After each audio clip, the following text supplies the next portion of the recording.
একটি দল রাজাকার রাজাকার বলতে বলতে তারা নিজেরাই রাজাকার হয়ে যাচ্ছে। তারা কি সেই জিনিসটা চিন্তা করতেছে? জামাত যদি পাকিস্তানের রাজাকার হয়, তাহলে যারা রাজাকার রাজাকার বলতেছে, আমি যদি দেখতেছি তারাও ভারতের রাজাকার হয়ে যাচ্ছে। তো রাজাকার তোরাও তো রে ভাই, তারাও তো ভারতের কথা উঠস বসস। তোদের বিরুদ্ধে অসংখ্য অভিযোগ আছে, অসংখ্য অভিযোগ আছে। তারা হাওয়া ভবন বানাইছ, তারা বানাইছ কতলা চুর, বাটপার, চিটার, চাঁদাবাজ, যারা নাকি দেশের টাকা বিদেশে পাচার করে দেয়। তোরা এখন সরকার বলছে কোনো ঋণ খেলাপি নির্বাচনের প্রার্থী দেওয়া যাবে না, কোন ক্যান্ডিডেট ঋণ খেলাপি কোনো ক্যান্ডিডেট আসবে না।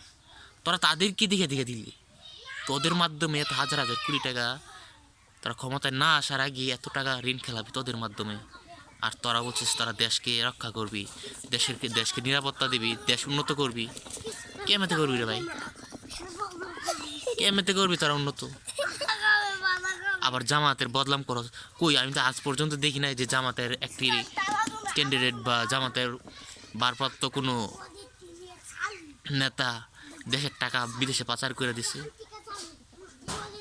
সাধারণ বলতে তো তাদেরকেও দেখি না। জামাত যে কথাগুলো বলে তাদের কথা কাজে মিল আছে। তোরা বলস একটা, করস আরেকটা। শেখ হাসিনা দিয়ে গেছে স্মার্ট কার্ড, সেই স্মার্ট কি আদৌ কোনো কাজে লাগছে? আজ পর্যন্ত কোনো কাজে লাগে নাই। তোরা নিয়ে আসছিস ফ্যামিলি কার্ড। একজনে বলতেছে 50 কোটি ফ্যামিলি, আরেকজনে বলতেছে 50 লাখ ফ্যামিলি, তাদেরকে নাকি বিতরণ করা হবে। আমার প্রশ্ন, সবার যে প্রশ্ন, আমার তো এই প্রশ্ন, এত টাকা করতে আসবে? কেউ বলছে 20,000 করে দিবে, আবার কেউ বলছে ব্যাংকে টাকা ঢুকালেই নাকি টাকা বাইর হয়ে আসবে। এগুলিকে আদৌ সত্য না এগুলো বাউতাবাজি? শেখ হাসিনা দিয়ে গেল না স্মার্ট কার্ড, সেটা তো আমরা দেখতেছি।